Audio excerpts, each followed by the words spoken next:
Okay, welcome to my educational channel. రెగ్యులర్గా degree చదువుతున్నటువంటి విద్యార్థులు ఎవరైతే సెకండ్ లాంగ్వేజ్గా తెలుగును ఎంచుకున్నారో ఫైనల్ ఇయర్లో 5th సెమిస్టర్ 6th సెమిస్టర్ ఈ 2 సెమిస్టర్స్లో కూడా మనకు లాంగ్వేజెస్ ఉన్నాయి. 5th సెమిస్టరు కావచ్చు, అటు 6th సెమిస్టర్ కావచ్చు. మీకు మొత్తం మనకి ఒక 5th సెమిస్టర్లో ఒక 3 యూనిట్లు, 6th సెమిస్టర్లో ఒక 3 యూనిట్లు, 6 యూనిట్స్ అయితే మనకి ఇక్కడ తెలుగులో సిలబస్ ఇవ్వడం జరిగింది. ఒకసారి మనము సెమిస్టర్ 5thలో ఉన్నటువంటి సిలబస్ను ఒకసారి గమనిస్తే మీకు 3 యూనిట్స్ ఉన్నాయి. దాంట్లో ఫస్ట్ యూనిట్ వచ్చేసి మనకు కవితా ప్రక్రియలు అంటున్నాడు. ఈ కవితా ప్రక్రియలు అనే విభాగం కింద మనకి ఒక 5 టాపిక్స్ ఇవ్వడం జరిగింది. అంటే పద్యం, అంటే ఫస్ట్ ఆఫ్ ఆల్ మీకు పద్యం అంటే ఏంటిది, పద్యం లక్షణాలు ఏంటి, పద్యాన్ని ఎలా రాయాలి, ఇలాంటి అంశాలు పద్యాన్ని పరిచయం చేయడం జరిగింది. తర్వాత పాట అనే ప్రక్రియ ఉంది. తర్వాత వచన కవిత ఉంది, లఘు కవితా రూపాలు ఉన్నాయి, ఉర్దూ కవితా రూపాలు ఉన్నాయి. అంటే గజల్ కావచ్చు, రుబాయి లాంటి ఉర్దూ కవితా రూపాలని కూడా ఒక టాపిక్గా మీకు ఇక్కడ పేర్కొనడం జరిగింది. ఇది మీకు ఫస్ట్ యూనిట్ లేదా మొదటి యూనిట్లో ఉన్నటువంటి 5 టాపిక్స్. ఇక రెండవ యూనిట్కి వచ్చేసి తెలుగు వ్యాసం అంటున్నాడు. వ్యాసం కోసము ఒక యూనిట్ని ప్రత్యేకంగా ఇక్కడ ఇవ్వడము మనము గమనించాలి. దీంట్లో భాగంగా ఇక్కడ కూడా మీకు ఒక 5 టాపిక్స్ పరిచయం చేస్తాడు. మొట్టమొదట వ్యాసం అంటే ఏంటిది, నిర్వచనం, లక్షణాలు, తెలుగు వ్యాస పరిణామక్రమం, వ్యాస రచనా పద్ధతులు, వ్యాసంలో వస్తు వైవిధ్యం, వ్యాస రచనలో భాషా ప్రయోగాలు అనే 5 టాపిక్స్ ఇక్కడ ఇవ్వడం జరిగింది. ఇక మూడవ యూనిట్ విషయానికి వచ్చేసరికి మనకు వచన సాహిత్యం అని పేర్కొంటూ దాంట్లో 5 టాపిక్స్లో ఒకటి అధ్యయన సంస్కృతి, 2 సాహిత్య అధ్యయనం ప్రయోజనాలు, అంటే సాహిత్యాన్ని అధ్యయనం చేయడం వల్ల ఎలాంటి ప్రయోజనాలు ఉన్నాయి, 3 ముందు మాట, పుస్తకానికి ఉండేటటువంటి ఒక ముందు మాట, దాని యొక్క ప్రాధాన్యత, దాని యొక్క విశిష్టత, తర్వాత పుస్తక సమీక్ష, బుక్ రివ్యూ, తర్వాత జానపద సాహిత్య పరిచయం. ఇక్కడ ఫోక్ లిటరేచర్ కోసము ఒక టాపిక్ను అయితే ప్రధానంగా మెన్షన్ చేయడం జరిగింది. ఇది స్థూలంగా మనకు డిగ్రీలో 5th సెమిస్టర్లో ఉన్నటువంటి 3 యూనిట్స్, దాంట్లో ఉన్నటువంటి టాపిక్స్. ఒకసారి మనము మొట్టమొదటి టాపిక్ అయిన పద్యం గురించి డిస్కస్ చేద్దాం. ఇక్కడ మీకు కవితా ప్రక్రియలు అనే విభాగం కింద ఇచ్చినటువంటి 5 టాపిక్స్లో పద్యం అనేది ఒకటి. ఇక్కడ ప్రశ్న మీకు పద్యాన్ని ఆధారంగా చేసుకొని ఒక పద్య లక్షణాలను వివరించండి అని కానివ్వండి, లేదా ఇంకా ఏ రకమైన ప్రశ్న రావడానికైతే అవకాశాలు ఉన్నాయి, అది కూడా మనం డీటెయిల్గా ఇక్కడ డిస్కస్ చేద్దాము. మొట్టమొదట అసలు పద్యాన్ని పరిచయం చేస్తాడు. పద్యం ఒక విశిష్టమైనటువంటి సాహిత్య ప్రక్రియ. తెలుగు పద్యం అనేది మరి నన్నయ్య నుండి మొదలయ్యి సాహిత్యపరంగా ఇవాటి వరకు వెలుగొందుతున్నటువంటి ఒక ప్రక్రియ పద్యం. తెలుగు భాషకు ప్రత్యేకమైనది. 1000 ఏళ్లకు పైగా తెలుగు సాహిత్యానికి ఇది పద్యం అనేది మరి ఆధారంగా నిలిచింది. సరే, ఇప్పుడంటే వచన కవిత్వము ఎక్కువగా ప్రసిద్ధి చెందినప్పటికీ పద్యాన్ని మనం విస్మరించి చూడలేం. సాహిత్యం నుండి మనం పద్యాన్ని పక్కకు జరిపి చూడలేం. కాబట్టి పద్యం అనేది దాదాపు 1000 ఏళ్లకు పైగా అది తెలుగు సాహిత్యానికి ఒక ప్రధానమైనటువంటి ఆలంబనగా, ఆధారంగా మనం దాన్ని చూడాలి. ఎందుకంటే మీకు ప్రాచీన సాహిత్యం దాదాపు మొత్తం కూడా పద్య రూపంలోనే కనిపిస్తుంది. అంటే నన్నయ్య కాలం నుండి ఇంకంతకంటే ముందు వెళ్తే మీకు ప్రాణన్న యుగంలో కూడా శాసనాలలో పద్యాలు కనిపిస్తున్నాయి మనకి. అక్కడి నుండి చూస్తే ఆధునిక సాహిత్యం ఆవిర్భవించేంత వరకు దాదాపు 19వ శతాబ్దం దాకా మీకు పద్యం అనేది అంతటా కనిపిస్తుంది. ఇతిహాసాలు, మహాభారతం, రామాయణం లాంటి ఇతిహాసాలతో పాటు గణితం వంటి శాస్త్ర గ్రంథాలను కూడా పద్యాలలోనే రాయడం జరిగింది. మీకు శాస్త్రీయమైనటువంటి ఆ గణిత శాస్త్రాన్ని కూడా పద్యాలలో రాసినటువంటి ఆధారాలు మనకు కనిపిస్తాయి. నియమబద్ధమైనటువంటి పదాల కూర్పు ఉంటుంది పద్యంలో. ఒక లయాత్మకమైనటువంటి నడక ఉంటుంది. ఎందుకంటే మనకు పద్యం చదువుతుంటేనే వినాలనే, పద్యం పాడుతుంటేనే వినాలనే ఒక ఉత్సుకత ఉంటుంది. గుర్తుంచుకోవడం సులువు కావడం, ఏదైనా ఒక అంశాన్ని పద్య రూపంలో చెప్పినప్పుడు ఆ అంశాన్ని గుర్తుపెట్టుకోవడం మరి సులభం కావడం, రాగయుక్తంగా పాడుకునే సౌలభ్యం వల్ల పద్యం విశేషమైనటువంటి జనాదరణ పొందింది. ఇక్కడ మీకు ప్రశ్న రావచ్చు, పద్యం ఎందుకు అంతగా ప్రసిద్ధి చెందింది, పద్యానికి ఉన్నటువంటి విశిష్టత ఏమిటి అన్నప్పుడు మీరు ఇవి రాయాలి. పద్యంలో నియమబద్ధమైనటువంటి పదాల కూర్పు ఉంటుంది, అది లయాత్మకమైనటువంటి నడకను కలిగి ఉంటుంది, అంటే ఆ పాడుకోవడానికి అనువుగా ఉండడము, గుర్తుంచుకోవడం సులువు కావడం, రాగయుక్తంగా పాడుకునే సౌకర్యం ఉంటుంది. కాబట్టి పద్యము ఆ విశేషమైనటువంటి జనాదరణ పొందింది. మొదటి నుంచి అన్ని విద్యలకు ఆలవాలమై నిలిచిన పద్యం ఇప్పటికీ కవితా సృజనకు విలక్షణ సాధనంగా వర్ధిల్లుతున్నది. పద్యం అనే పదం ఒక్కసారి మనం ఎక్కడి నుంచి వచ్చింది ఈ పదాన్ని అని మనం గమనిస్తే, పదగతవు అనే సంస్కృత ధాతువు నుంచి ఉద్భవించింది. పద్యం అనే పదం పదగతవు అనే సంస్కృత ధాతువు నుంచి ఆవిర్భవించింది. దీనికి అర్థం ఏముందంటే మనకి రెండు అర్థాలు మనకి ఇక్కడ కనిపిస్తున్నాయి. ఒకటి తోవ అనే అర్థం ఉంది, లేదా మార్గం అనే అర్థం కూడా ఉంది. తోవ అన్న మార్గం అన్న ఒకే రకమైన అర్థాన్ని ఇస్తాయి.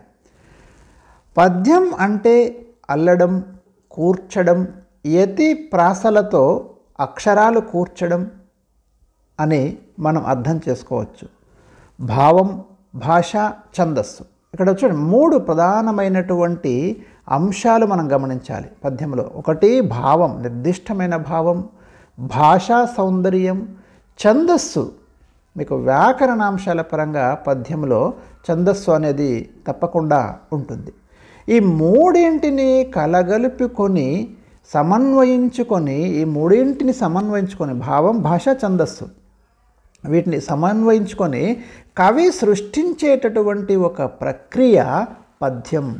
ఇలాంటి కీలకమైన అంశాల మీద మీరు ప్రధానంగా ఏకాగ్రత మీరు చూడండి. ఎందుకంటే మనము ఈ పద్యం గురించిన ప్రశ్న అడిగినప్పుడు ఇలాంటి తప్పకుండా రాయాలి. పద్యం అనే పదం ఎక్కడి నుంచి వచ్చింది, ఆ పదానికి అర్థం ఏంటిది, పద్యంలో ప్రధానంగా ఉండే మూడు అంశాలు భావం, భాష, ఛందస్సు, పద్యం ఎందుకు మరి జనాదరణ పొందింది అన్నప్పుడు మీరు పైన పేర్కొన్న వాటితో పాటు ఇవి కూడా రాయండి.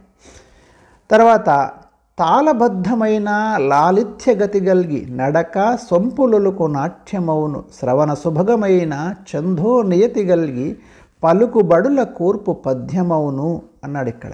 ఇక్కడ అర్థం చూడండి. తాళయుక్తంగా మనోహరమైన నడకతో సౌందర్యవంతమైన ప్రదర్శన నాట్యమైనట్లు వినసొంపు కలిగి చందో నియమం పాటించిన పలుకుబడుల కూర్పు పద్యం అవుతుందని నండూరి రామకృష్ణమాచార్య పద్యం యొక్క లక్షణాన్ని ఈ ఆటవెలది పద్యంలో మనకు వివరిస్తున్నాడు.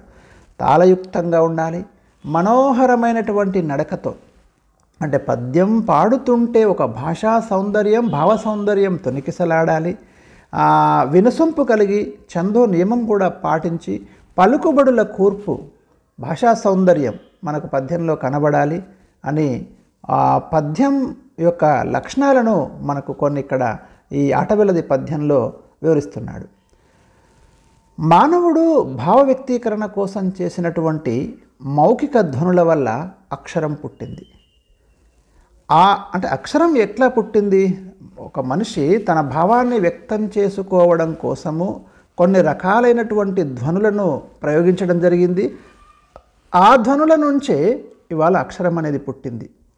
అక్షరము లయాత్మకమైన నడక సంతరించుకున్నప్పుడు అది పాటగా రూపుదాల్చింది. అక్షరానికి మీరు ఒక లయ ఇచ్చినప్పుడు, దాన్ని వినసొంపుగా మీరు ధ్వనించినప్పుడు అక్కడి నుంచే పాట అనేది మనకి ఆవిర్భవించింది. ఆ లయ ఛందోబద్ధమైన రూపంలో ఒదిగిపోయినప్పుడు అది పద్యంగా పరిణామం చెందింది. పద్యం రసహృదయులను అలరించి పాడుకునేలా, గుర్తుంచుకునేలా చేసింది ఆ లయనే. ఒకసారి మనం ఇక్కడ నిర్వచనం చూద్దాం. ఇది ప్రధానంగా మీరు గుర్తుపెట్టుకోండి. అసలు పద్యం అంటే లయ, ప్రాస వంటి ఛందో నియమాలను అనుసరించి చేసే సృజనాత్మక రచన పద్యం. లయ, ప్రాస వంటి ఛందో నియమాలను అనుసరించి చేసే సృజనాత్మకమైన రచన పద్యం. ఛందో నియమాలు ఉండాలి. ప్రాస లాంటి ఛందో నియమాలు, ప్రాస నియమం కావచ్చు, యతి నియమం కావచ్చు, ఈ ఛందస్సును పాటిస్తూ ఒక నిర్దిష్టమైన లయను పాటిస్తూ కవి చేసేటటువంటి సృజనాత్మక రచన, ఒక కొత్తదనాన్ని మనము పద్యంలో చూపిస్తాం. క్రియేటివిటీ అంటాం దీన్ని, అదే పద్యం. కవి తన ఊహలు, భావోద్వేగాలు, అభిప్రాయాలకు అనుగుణమైన భాషలో ప్రకటించేది పద్యం. ఇక్కడ కూడా చూడండి, ఒక కవి తన యొక్క ఊహలు, తను ఏమి ఊహిస్తున్నాడు, భావోద్వేగాలు, అతని యొక్క ఫీలింగ్స్ ఏమున్నాయి, అభిప్రాయాలు, అతని యొక్క ఒపీనియన్స్ అన్నీ కూడా మీకు ఒక భాషలో ప్రకటించినట్టయితే దాన్నే మనం పద్యం అంటాము. ఆ పద్యంలో ఇవన్నీ కూడా మనకు కనిపిస్తాయి. ఏదైతే తను చెప్పదలుచుకుంటున్నాడో కవి, దాన్ని ఒక క్రమమైన పద్ధతిలో అమర్చుకొని ఏ రకంగా చెప్పితే పాఠకుడు అనుభూతి పొందుతాడో మరి అంత కళాత్మకంగా పాఠకులకు అనుభూతిని కలిగించే విధంగా తీర్చిదిద్దేదే పద్యం. వచనంలో చెప్పడం వేరు, పద్యంలో చెప్పడం వేరు. వచనానికి వచ్చేటప్పుడు మీరు దాంట్లో ఛందో నియమాలు కానివ్వండి మీకు ఉండవు. కానీ పద్య రూపంలో ఒక అంశాన్ని చెప్పాలంటే ఖచ్చితంగా ఒక లయ, ఒక నడక, కొన్ని ఛందస్సు నియమాలు దాంట్లో పాటించినప్పుడే అది వినసొంపుగా ఉంటుంది, భావసౌందర్యం ప్రకాశిస్తుంది. ఇంకొక ఇంపార్టెంట్ పారాగ్రాఫ్ మనం ఇక్కడ డిస్కస్ చేస్తాం ఇప్పుడు, పద్యం యొక్క లక్షణాలు. ఇది మీకు ప్రశ్నగా వస్తుందండి. మీకు ఇందాక నేను పద్యం అంటే నిర్వచనం చెప్పినాను, పద్యంలో ఏముండాలో ప్రధానమైనటువంటి అంశాలు, కాంపోనెంట్ చెప్పినాను. ఇప్పుడు ఒక్కసారి మనము పద్యానికి ఉండాల్సినటువంటి లక్షణాలు చూద్దాం.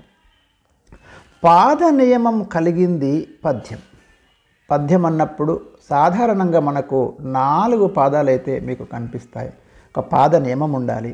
సాధారణంగా 4 పాదాలు ఉంటాయి. ఒక ద్విపదలో మాత్రము 2 పాదాలు ఉంటాయి. ద్విపద ప్రక్రియలో ఉన్నప్పుడు మీరు ఉదాహరణకు రంగనాథ రామాయణం ద్విపద ప్రక్రియలో రాయబడింది. దాంట్లో 2 పాదాలు ఉంటాయి. సాధారణంగా అయితే ఏ పద్యం తీసుకున్నా మీకు 4 పాదాలు కనిపిస్తాయి. ఛందోబద్ధమైనది పద్యం అన్నప్పుడు ఛందస్సు నియమాలను పాటించాలి. అంటే మీకు ఛందో నియమాలు అన్నప్పుడు యతిప్రాస లాంటివి కానివ్వండి, మాత్రాగణాలు, అక్షరగణాలు ఇవన్నీ కూడా మీకు పద్యంలో కనిపిస్తాయి. కొన్ని అక్షరగణాలు మరికొన్ని మాత్రాగణాలతో రూపొందుతాయి. అక్షరగణాలు అన్నప్పుడు మీరు భరణ బబరవ, నజబజ జజర అంటే మీకు ఉత్పలమాల తీసుకుంటే దాంట్లో ఉండే అక్షరగణాలు భరణ బబరవ. తర్వాత మీకు చంపకమాల తీసుకుంటే నజబజ జజర, శార్దూలం తీసుకుంటే ఇట్లా ఒక రకరకాలుగా మీకు ఈ అక్షర గణాలు అనేవి ఆయా పద్యాలలో మీకు కనిపిస్తాయి. వృత్త పద్యాలు అక్షరగణాలతో ఏర్పడితే జాతి ఉపజాతి పద్యాలు ఇంద్రగణాలు సూర్యగణాలతో ఏర్పడతాయి. వృత్త పద్యాలు అన్నప్పుడు మీరు ఉత్పలమాల, చంపకమాల, శార్దూలము, మత్తేబము. మత్తేబంలో సబరణ మయవ అనే అక్షరగణాలు మీకు ఉంటాయి. తర్వాత ఈ వృత్త పద్యాలు అక్షరగణాలతో ఏర్పడితే జాతి ఉపజాతి పద్యాలను ప్రధానంగా మనము 3 రకాలుగా వర్గీకరించవచ్చు. వృత్త పద్యాలు, జాతులు, ఉపజాతులు. వృత్త పద్యాలు అన్నప్పుడు మీరు ఉత్పలమాల, చంపకమాల, శార్దూలము, మత్తేబము లాంటివి వస్తాయి. జాతి పద్యాలు అన్నప్పుడు కందము, ద్విపద, మధ్యాక్కర, తర్వాత తరువోజ ఇలాంటి జాతులలో వస్తాయి. ఉపజాతులు అన్నప్పుడు సీసం, తేటగీతి, ఆటవెలది పద్యాలన్నీ ఉపజాతులలో వస్తాయి. సో ఇక్కడ మీరు గమనించండి, కందం, సీసం, తేటగీతి, ఆటవెలది, ద్విపద, తరువోజ, రగడలు ఇవి దేశీయ ఛందస్సు అని చెప్తున్నాడు. మిగతా ఏవైతే ఉన్నాయో వృత్త పద్యాలన్నీ కూడా అవి సంస్కృత ఛందస్సు ప్రకారము మార్గ ఛందస్సును అనుసరించి ఉన్నటువంటి. ఈ పద్యాలలో ప్రాస నియమంతో ఉన్నవి జాతులు, లేనివి ఉపజాతులు. మళ్ళీ ఇందులో కూడా మీకు ఈ దేశీయ ఛందస్సులో ఉన్నటువంటి పద్యాలు కందం, సీసం, తేటగీతి, ఆటవెలది, ద్విపద, తరువోజ, రగడలు. ఇందులో ఏవైతే ప్రాస నియమంతో ఉన్నావో అవి జాతులు, ఏవిటికైతే ప్రాస నియమం లేదో అవి ఉపజాతులు. గమనించండి, ఈ దేశీయమైన ఛందస్సు అని ఇక్కడ ఎందుకు అంటున్నానంటే, ఇప్పుడు మీరు కందం కానివ్వండి, సీసం కానివ్వండి, తేటగీతి పద్యాలు తీసుకున్నప్పుడు ఈ పద్యాలకు సంస్కృత మూలాలు లేవు. కానీ అదే వృత్త పద్యాలు, ఉత్పలమాల, చంపకమాల, శార్దూలము, మత్యము, వాటికి సంస్కృత మూలాలు ఉన్నాయి. అంటే సంస్కృత మూలాలు లేనటువంటి పద్యాలన్నింటినీ కూడా మనము దేశీయమైనటువంటి ఛందస్సులో ఉన్నాయి అని చెప్తున్నాం. ఒకటి, కవి తను చెప్పదలుచుకున్న విషయాన్ని పద్య రూపంలో కళాత్మకంగా పాఠకులకు అనుభూతిని కలిగించే విధంగా తీర్చిదిద్దుతాడు. ఏ అంశమైతే కవి ఒక పద్యంలో చెప్పాలనుకుంటున్నాడో దాన్ని చాలా కళాత్మకంగా వినసొంపుగా చెప్పగలగాలి. తన ఊహలు, భావోద్వేగాలు ఎదుటి వారిని కదిలించేలా రసాత్మకంగా నడుపుతాడు. పద్యం విన్న వెంటనే అక్కడ ఉండేటటువంటి వ్యక్తి ఒక రకమైనటువంటి రసానుభూతికి లోను కావాలి, అతనిలో ఒక ప్రేరణను కలిగించాలి పద్యం. మరి అందుకు పద్య కవితలో 3 అంశాలు ఉండాలని చెప్తున్నాడు. ఇది కూడా చాలా ముఖ్యమైనటువంటి ఏరియా. ఇక్కడ ఒక శ్రోతను రసానుభూతికి లోను చేయాలంటే, భావానుభూతికి లోను చేయాలంటే మరి పద్యంలో ఏ అంశాలు కీలకం? ఒకటి, కవితా వస్తువు అంటే ఎంచుకున్నటువంటి విషయం. 2, దానికి సరి అయినటువంటి రూపం, ఏ రూపంలో దాన్ని మనం అందించాలి, శిల్పం అంటాం దీన్నే. 3, దానివల్ల కలిగే ప్రయోజనం కూడా చాలా ముఖ్యం. ఎందుకంటే సాహిత్యానికి ప్రయోజనం ఉండాలి, అది ప్రయోజనాన్ని కలిగించాలి. సాహిత్య అధ్యయనం వల్ల ప్రయోజనం జరగాలి, సాహిత్యాన్ని వినడం వల్ల ప్రయోజనం కలగాలి. కాబట్టి మీరు ఒక పద్యాన్ని అందిస్తున్నారంటే అందులో విషయం ఉండాలి, దాంట్లో శిల్పం ఉండాలి, సరైన రూపం ఉండాలి, దానివల్ల ప్రయోజనం ఉండాలి. ఈ 3 చాలా ముఖ్యమైనటువంటి, గుర్తుపెట్టుకోండి. కవితా వస్తువు, పద్య కవితలో ఏ 3 అంశాలు ప్రధానంగా ఉండాలి? కవితా వస్తువు ఉండాలి, దానికి సరి అయిన రూపం ఉండాలి, దానివల్ల లాభం ఉండాలి, ఫలితం ఉండాలి. ఉదాహరణకు మీకు చూడండి, తిక్కన తన మహాభారతంలో, మీకు తెలుసు మహాభారతాన్ని తెలుగులోకి 3 కవులు అనువదిస్తారు, నన్నయ్య, తిక్కన, ఎర్రాప్రగడ. అందులో తిక్కన మరి విరాట పర్వం నుండి స్వర్గారోహణ పర్వం వరకు మనకు మహాభారతాన్ని రాయడం అనేది జరిగింది. తిక్కన ఆంధ్రావళి సంతోషించేటట్లు భారతాన్ని వివరిస్తానని తన సంకల్పాన్ని ఇలా చెప్పాడు. కావున భారతామృతము కర్ణపుటంబుల నారగ్రోలి ఆంధ్రావళి మోదంబొరియునట్లుగా సాత్యవతేయ సంస్కృతి అన్నాడు. ఆంధ్రులు సంతోషించేటట్లుగా, తెలుగు ప్రజలు సంతోషించేటట్లుగా భారతాన్ని నేను రాస్తున్నాను అంటే వాళ్ళకి సంతోషాన్ని కలిగిస్తాను నా యొక్క రచన ద్వారా. పద్యం రాసేటప్పుడు వస్తువుతో మమేకమై శృతి కుదుర్చుకొని సమాధ్యవస్థను పొందాలి. అందుకే దీన్నే తిక్కన ఏమంటాడంటే మహాకవిత్వ దీక్షా విధి అన్నాడు. మీరు పద్యం రాయడం అనేది దాన్ని ఏదో సాధారణమైనటువంటి అంశంగా తీసుకోకూడదు. ఎందుకంటే దానివల్ల అద్భుతమైనటువంటి ప్రయోజనం జరగాలి సమాజానికి. కాబట్టి పద్యం రాసేటప్పుడు ఆ వస్తువుతో నువ్వు లీనం కావాలి. ఏ అంశమైతే నువ్వు ఎంచుకుంటున్నావో, ఏ విషయమైతే నువ్వు ఎంచుకుంటున్నావో దాంట్లో నువ్వు పూర్తిగా లీనమైపోవాలి. దానికి ఒక శృతి కుదుర్చుకొని ఒక రకమైనటువంటి సమాధ్యావస్థలోకి వెళ్ళిపోయి దాన్ని నువ్వు రాయాలి. దీన్నే తిక్కన ఏమంటున్నాడంటే మహాకవిత్వ దీక్షా విధి అంటున్నాడు. మీరు బమ్మెర పోతన పద్యాలు కనుక తీసుకుంటే అందులో భక్తి భావం తొణికిసలాడటంతో పాటు ఒక అద్భుతమైనటువంటి మాధుర్యం మనకు కనిపిస్తుంది. ఆయన రాసినటువంటి భాగవతం నవరసాల సమ్మేళనం. అందులో మీకు అన్ని నవరసాలు కనిపిస్తాయి. హాస్యం కనిపిస్తుంది, మీకు భయానకం కనిపిస్తుంది, అన్ని రకాలైనటువంటి కరుణరసం కనిపిస్తుంది, అన్ని రకాలైనటువంటి నవరసాలు మీకు భాగవతంలో కనిపిస్తాయి. భావానికి తగిన భాష, భావంతో పాటు పరిగెత్తే శబ్దాలు, ఆ భావాలను తేజోవంతం చేసే అలంకారాలు, ముఖ్యంగా మీకు మహాభాగవతంలో పోతన దగ్గర అనేక అలంకారాలు, శబ్దాలంకారాలకు చాలా ప్రసిద్ధి. పోతన పద్యాలలో కనిపించే విశిష్టమైనటువంటి లక్షణాలు. శబ్దాలంకారాల ప్రయోగంలో పోతనను మించినటువంటి కవులు లేరని చెప్పడం అతిశయోక్తి కాదు. మీకు లాటానుప్రాస, క్షేకానుప్రాస, వృత్యనుప్రాస లాంటి శబ్దాలంకారాలను విరివిగా ప్రయోగిస్తాడు మహాభాగవతంలో. జగత్ప్రసిద్ధమైనటువంటి ఒక పద్యాన్ని ఉదాహరణగా ఇక్కడ పేర్కొంటున్నాడు. మందార మకరంద మాధుర్యమునదేలు మధుపంబు ఓవునే మదనములకు. సరళమైనటువంటి పదాలతోటి అద్భుతమైనటువంటి అర్థాలను, భావాన్ని అందించడం పోతన కవిత యొక్క విశిష్టమైనటువంటి లక్షణం. విస్తృతంగా వాడుకుంటాడు శబ్దాలంకారాలను. చారిత్రక నేపథ్యం చూద్దాం. ఇక్కడ మీకు ప్రశ్న రావచ్చు, పద్యం యొక్క చారిత్రక నేపథ్యాన్ని వివరించండి అంటాడు. ఇంతకుముందు మనం పద్య లక్షణాలు, పద్యంలో ఏ అంశాలు ఉండాలి అవి డిస్కస్ చేసినాం. నేను చారిత్రక నేపథ్యం గురించి ఇక్కడ మీకు అందిస్తున్నాను. నన్నయ్యకు ముందు నుంచే మనకు శాసనాల్లో పద్యాలు కనిపిస్తున్నాయి. ఇప్పుడు కాదు, నన్నయ్య కంటే ముందు కాలం. మీకు నన్నయ్య కంటే ముందు కాలాన్ని మనం ఏమంటున్నామంటే ప్రాణన్నయ్య యుగం అంటున్నాం. ఆ యుగంలో కూడా మీకు పద్యాలు కనిపిస్తున్నాయి. క్రీస్తు శకం 945 నాటి కుర్క్యాల శాసనములు, తెలంగాణ లభించినటువంటి పద్య శాసనం, మొదటి పద్య శాసనం తెలంగాణ ప్రాంతంలో. నేను మొత్తం ఆంధ్రప్రదేశ్ గురించి చెప్పడం లేదు. కుర్క్యాల శాసనంలో చక్కని తెలుగు భాషలో రాసినటువంటి కంద పద్యాలు ఉన్నాయి. వీటిని జినవల్లభుడు వేయిస్తాడు. ఈ కుర్క్యాల శాసనము, దాంట్లో మీకు కంద పద్యాలు కనిపిస్తున్నాయి. శాసనాల్లో ప్రారంభమైన పద్యం భారత, భాగవత, రామాయణాల నిర్మాణానికి వాహికగా మారింది.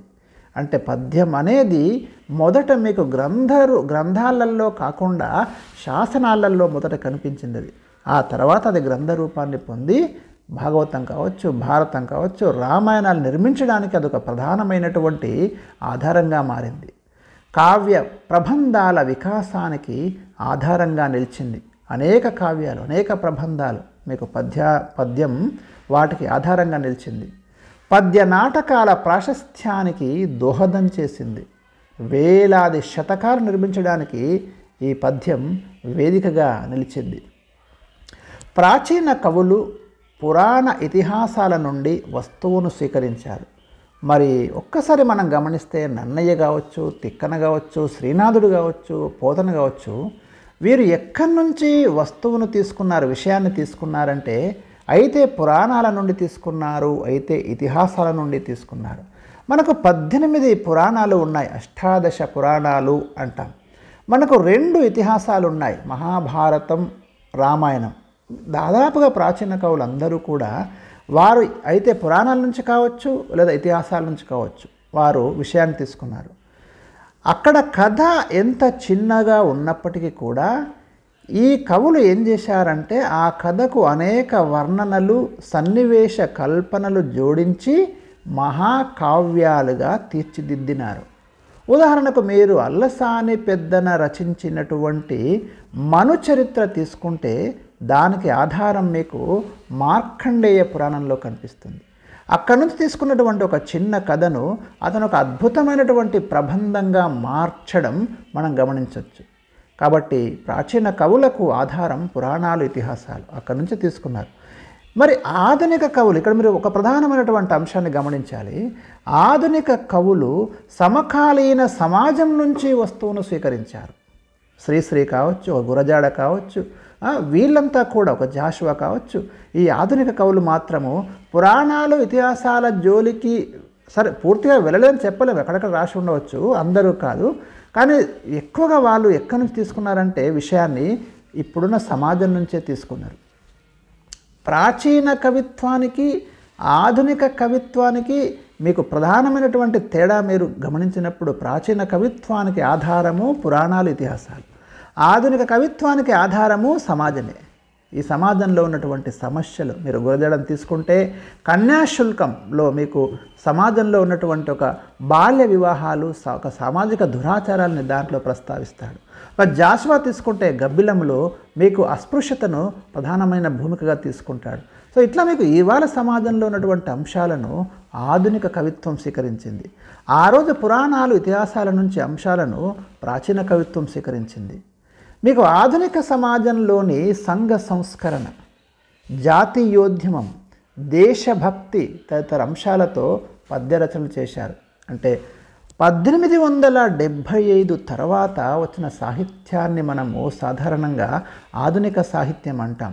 వీరంతా ఎక్కడి నుంచి వస్తువు తీసుకున్నారంటే సమాజంలో ఉన్నటువంటి సమస్యలనే ప్రధానమైనటువంటి భూమిగా తీసుకొని సాహిత్యాన్ని సృష్టించడం అనేది జరిగింది. పద్యంలో రసం, అలంకారం, ధ్వని ప్రధానంగా ఉంటాయి. అందులో రసం ఉండాలి, ఏ రసమైనా ఉండొచ్చు నవరసాలలో. అలంకారం ఉండాలి, ఏ అలంకారమైనా వాడుకోవచ్చు. ధ్వని ప్రధానంగా ఉండాలి, విషయము స్పష్టంగా మనస్సుకు హత్తుకునేలాగా ఒక రకమైనటువంటి ధ్వని ఆ పద్యంలో మనకు కనబడాలి. పద్య నిర్మాణం చేసినప్పుడు కొన్ని క్లుప్త భావంతో, కొన్ని విపులీకరించినట్లు, మరికొన్ని భాష్యం చేసినట్లు ఉంటాయి. చిత్రం గీసి అందులో అక్షరాలను ఆయా క్రమంలో పేర్చడం చిత్రకవిత్వం. ఈ పద్యంలో కూడా అనేక రకాలైనటువంటి ప్రయోగాలు చేసినారు. చిత్రకవిత్వం వచ్చింది. ఒక చిత్రాన్ని గీసి అందులో అక్షరాలను ఒక క్రమంలో పేర్చడం. పూర్వం రాజులు రహస్య సందేశాలు పంపడానికి ఇలాంటి చిత్రకవిత్వాన్ని ఉపయోగించినట్టు మనకు ఆధారాలు ఉన్నాయి. ఈ కవిత్వానికి తెలంగాణలో భైరవ కవి ఆద్యుడు. చిత్రకవిత్వానికి ఆద్యుడు తెలంగాణలో భైరవ కవి. శ్రీరంగ మహాత్మ్యం అనే కావ్యంలో చక్రబంధం, నాగబంధం రచించాడు. కాణదం పెద్దన సోమయాజి ముకుంద విలాసంలోని పాదభ్రమ కందం యొక్క చమత్కార రూపాన్ని పరిశీలిద్దాం. ఈ పద్యంలో ఏ పాదాన్నైనా ఎటు నుంచి చదివినా ఒకే తీరుగా ఉంటుంది. మీకు ఇక్కడ ఒక పద్యం ఇచ్చాడు చూడండి. మీరు ఇందులో ఉన్న 4 పాదాలు తీసుకోండి. మీరు ఇటు నుంచి మొదటి నుంచి ఇటువైపుకి చదివినా లేక ఇటు నుంచి ఇటువైపు చదివినా మీకు ఒకే రకంగా ఉంటుంది. చూడండి, మార సమ రామ సరమ. ఇక్కడ మార ఇట్లా చదివినా కూడా అదే వస్తుంది. ఇలా రాయడాన్ని ఒక రకమైనటువంటి అనేక రకాలైనటువంటి చిత్రమైనటువంటి ప్రక్రియలు మనకు పద్యంలో కనిపిస్తున్నాయి. వీటిని మనం చిత్రకవిత్వం అనే పేరుతో పిలుస్తున్నాం. ఇంకొక సబ్ టాపిక్ దీంట్లో నేను నెక్స్ట్ వీడియోలో మీకు అందిస్తాను.